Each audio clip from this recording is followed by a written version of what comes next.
been hiding in plain sight and appeared. Oh, I know loving you once only feels wrong.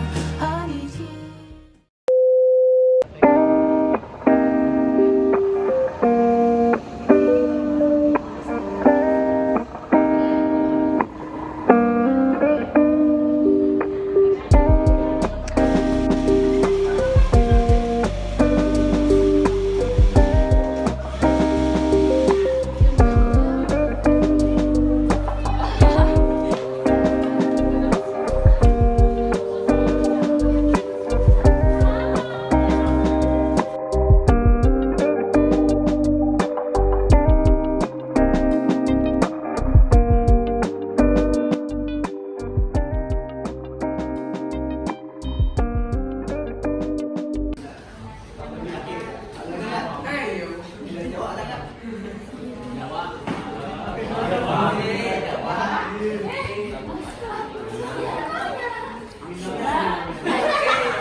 Ya, wabah adalah kejadian berjangkitnya suatu penyakit menular dalam masyarakat yang jumlah penderitanya meningkat secara nyata melebihi daripada keadaan yang lazim pada waktu dan daerah tertentu, serta dapat menimbulkan malapetaka, kejadian atau peristiwa dalam masyarakat atau wilayah dari suatu kasus penyakit tertentu yang secara nyata melebihi dari jumlah yang diperkirakan. Nah, wabah ini suatu penyakit menular yang penyebaran itu cepat. Seperti mungkin kita udah pernah alamin ya pada tahun 2019 gitu. Nah, kayak seperti waktu itu kan kita di Indonesia pertama ada di daerah Depok. Nah, masuk ke Depok lalu nyebar ke seluruh Indonesia. Nah, ada pun wabah dalam Islam itu disebut juga dengan nama taun. Nah, pengertian ini sama, itu wabah menular, penyakit menular. Nah, ada pun wabah dalam sejarah Islam ada yang sudah ditentukan di sini. Yang pertama, taun Amwas. Taun Amwas ini wabah yang terjadi pada masa kepemimpinan Umar bin Khattab, sahabat Nabi. Pada saat itu di tahun 18 Hijriah. Kenapa dinamakan tahun Amwas? Yaitu tahun yang dinisbatkan ini ke daerah desa ke desa terpencil yang di daerah Al-Quds. Al-Quds itu di antara kota Yerusalem atau mungkin di sekarang Israel. Nah, pada saat itu muncul penyakit itu di desa-desa itu sampai ke negeri Syam. Negeri Syam itu terdiri dari negara Yordania, Lebanon, dan mungkin saat ini. Selanjutnya tahun Jarib. Nah, tahun Jarib ini atau Jarib ini yang disebut air bah. Tahun yang pada saat itu di masa kepemimpinan Khalifah Abdullah bin Zubair, salah satu sahabat Nabi yang masuk, namanya sebutkan yang masuk surga pada saat itu. Kenapa dinamakan tahun Jarib? Tahun Jarib ini yang tadi sudah saya sebutkan, Jarib ini air bah. Air bah itu kalau nggak salah ya, yang saya tahu air bah itu pada zaman Nabi Nuh itu air yang menyapu bersih kaumnya Nabi Nuh. Jadi pada saat itu diibaratkan tahun Jarib ini menyapu bersih pada ya seperti tsunami. Diibaratkan itu seperti tsunami yang melanda daerah tersebut. Nah, daerahnya ini kalau saya di daerah negeri Syam kalau nggak salah. Selanjutnya tahun Fatayat atau Ashraf. Nah, tahun Fatayat ini tahun yang disebabkan tahun Fatayat ini disebut tahun pemudi, penyakit pemudi, para pemudi.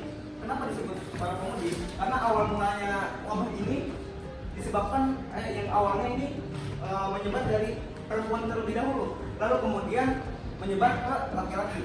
Nah, pada saat itu di daerah Irak dan Syam itu terjangkit penyakit tahun ini sampai berapa bulan ya? 2 bulan kalau nggak salah. selanjutnya ada Taun Muslim bin Qutaibah. Kenapa dinamakan Muslim bin Qutaibah? Karena orang yang meninggal pertama kali pada saat wabah ini itu yang bernama Muslim bin Qutaibah, yang mana terjadi itu pada saat dinasti Umayyah. Selanjutnya wabah yang terjadi pada dinasti Abbasiyah Mamalik. Nah, Abbasiyah Mamalik ini terjadi pada tahun 749 Hijriah, yang mana pada itu wabah ini menyebar sangat luas, atau yang disebut Taun Al-Azam. Al-Azam ini taun yang artinya maha dahsyat. Jadi sangat cepat, luas, dan populasi ininya sangat menurun. Populasi penduduknya sangat menurun. Yang mana pada saat itu salah satu petinggi-petinggi ini pada terjangkit penyakit tersebut.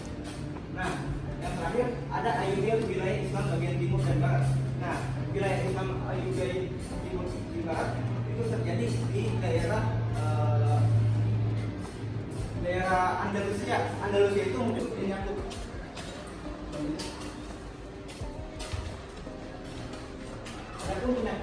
adapun hadis wabah penyakit yang mana saya Bismillahirrahmanirrahim.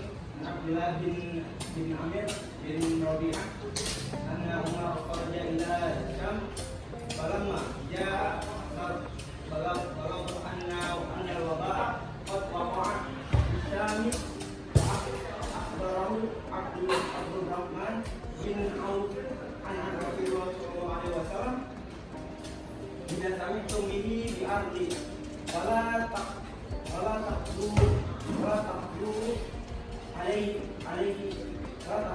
alaihi wa idza waqa'a bi ardi wa antum minha fala takhruju bi ruqyah Sirar bin Rabi'ah.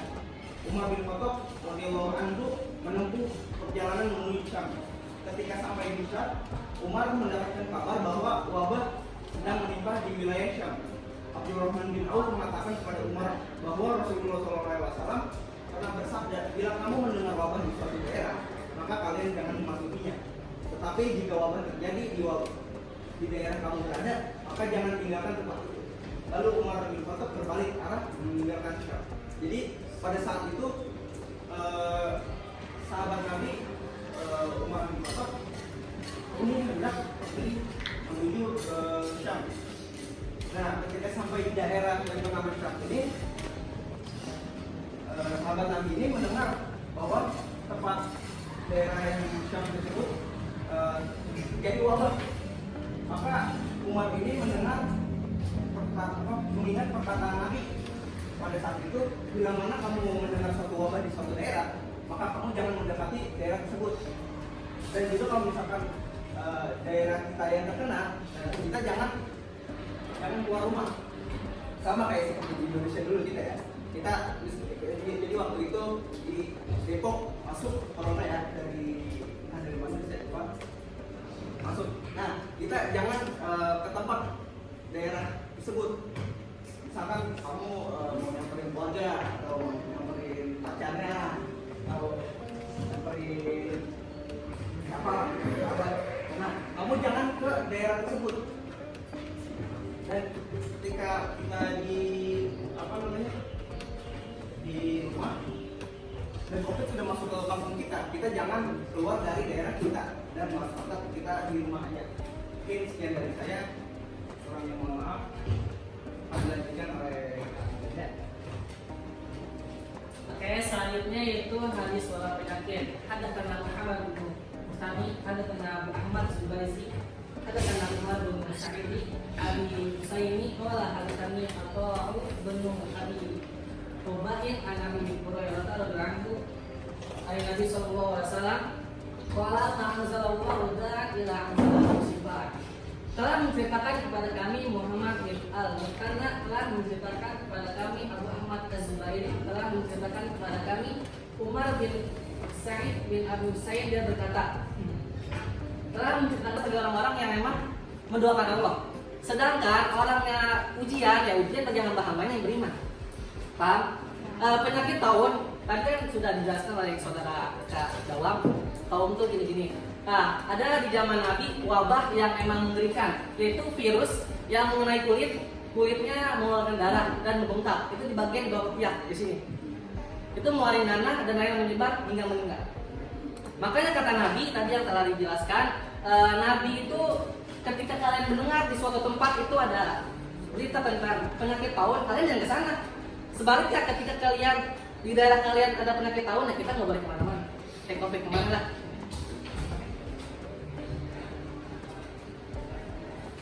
Hadis syahid karena wabah penyakit.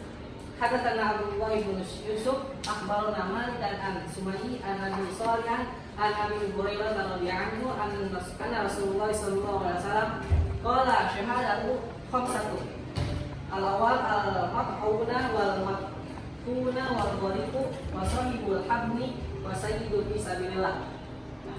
Telah menceritakan kepada kami Abdullah bin Yusuf telah mengabarkan kepada kami Malik dari Umayyah dari Abu Shalih dari Abu Hurairah radhiyallahu anhu bahwa Rasulullah ada nanan-nanan. Terus kayak tenggelam di dasar lautan, emang nggak ngeri? Nah, kengerian dan keganasan itu bisa dibilang syahid. Syahid itu nggak dalam perangan perang loh. Ketika kita perang terus mati nggak syahid itu.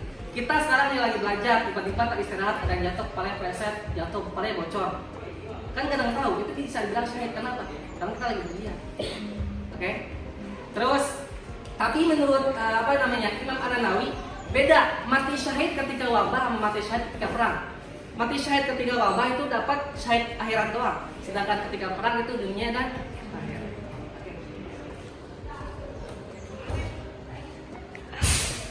Syarat pahala syahidan bagi orang-orang yang meninggal akibat wabah penyakit, terutama yang pertama itu sabar. Sabar apabila orang itu bersabar, artinya tidak cemas dan khawatir.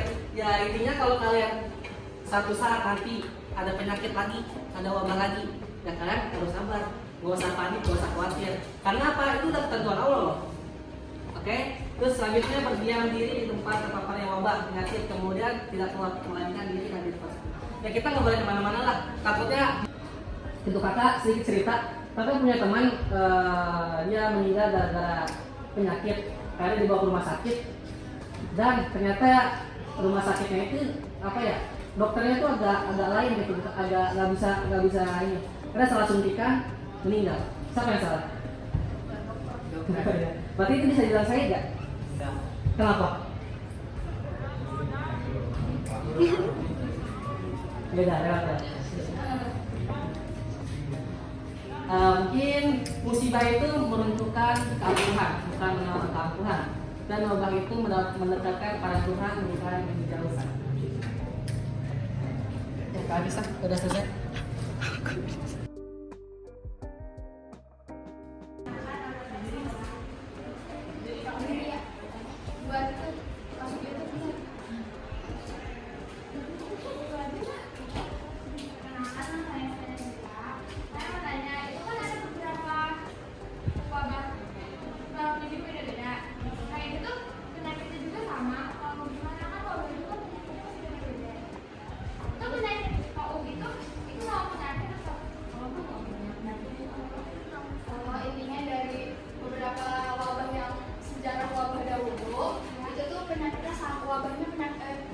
Penyakitnya itu sama apa enggak gitu.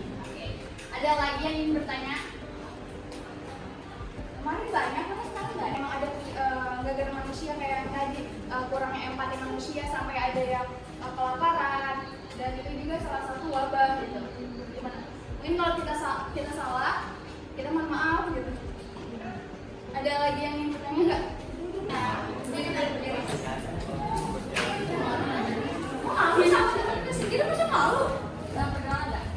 Kenal? Ya nama aku yang saya buat. Itu kan tadi katanya dan setiap orang kan beda-beda.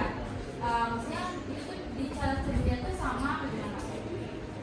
Jadi lebih ke cara menyederhanakan seperti apa? Ada lagi nggak? Atau Gimana ya?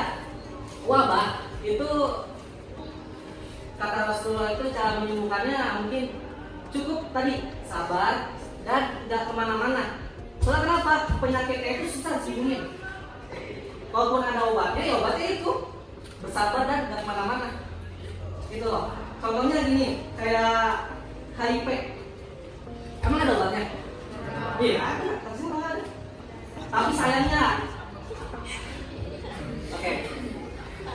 oke, HIP sebenarnya udah temuin, maka pernah baca artikel, pernah baca jalan begitulah. Katanya ada, tapi sayangnya nggak dipublisin. Kenapa? Ya, karena kalau dipublisin, orang yang kena HIV kan pakai lagi, melakukan hal seksual lagi, tahu nggak? Makanya dia nggak nikmati bonus. Semua obat semua penyakit ada obatnya. Ada obatnya. Nah kalau obatnya apa gitu? Cukup berdiam diri, kita kemana-mana, takutnya nyebar. Gitu. Kita mencegah. Paham ya? Perkenalkan, nama saya Priya Madani Muhammad. Jadi, saya izin bertanya.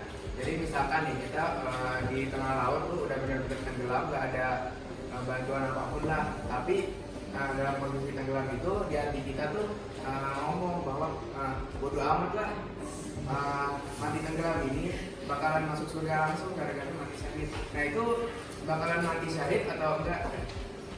Waktu itu ada cerita sejarah Nabi. Jadi Nabi waktu itu entah pengikutnya atau orang pada teman Nabi pada saat itu ikut perang, tapi waktu itu udah ketembak di perutnya, bukan ketembak, kepanah di perutnya, dan itu belum bener-bener kayak mati 100% gitu, masih kayak sebenarnya dia masih bisa selamat, karena dia udah nyata, ya udahlah gue mati syahid karena gue ikut perang. Nah itu tuh dia nggak mati syahid, dia mati biasa lah gitu. Kenapa? Karena niatnya dia pas sebelum dia mati meninggal, maksudnya kalau mati hewannya, sebelum dia meninggal dia sudah berniat kayak gitu. Sebenarnya kalau misalkan dia masih ada niatan untuk hidup atau kayak gimana, pasti kan masih bisa diselamatkan, ya enggak? Tapi kalau niatnya udah jelek, udah emang pengen ingin surga gitu, ya itu mati biasa aja. Kalau alam dia masuk surga atau enggak. Dan sebenarnya kalau orang yang mau dibilang meninggal syahid atau segala macam, di akhir hayatnya dia harus menyebut apa? Kalau dia nyebutnya apa? Kalau misalkan dia nyebutnya gue mati biar ini, gue mati biar masuk biar mati syahid, itu salah. Warahmatullahi wabarakatuh. Perkenalkan, di sini nama saya juga Putiana dan sebelah saya ada Jena Arisani. Kami di sini akan memberikan kesan selama pembelajaran dari kakak-kakak. Yang pertama ada kesan. Kesannya kakak-kakaknya asik-asik banget, pembawaan materinya santai, terus gak tegang, terus gak galak juga. Terus kayak enjoy aja gitu loh, kayak enjoy, terus yang enak itu dapat hadiah. Jadi selama pembelajarannya itu dibawa enjoy gitu, gak ada tegang-tegangnya sama sekali. Terus materinya, menyampaikan materinya juga kayak gampang diingat gitu loh, makanya asik. Terus pesannya untuk kakak-kakak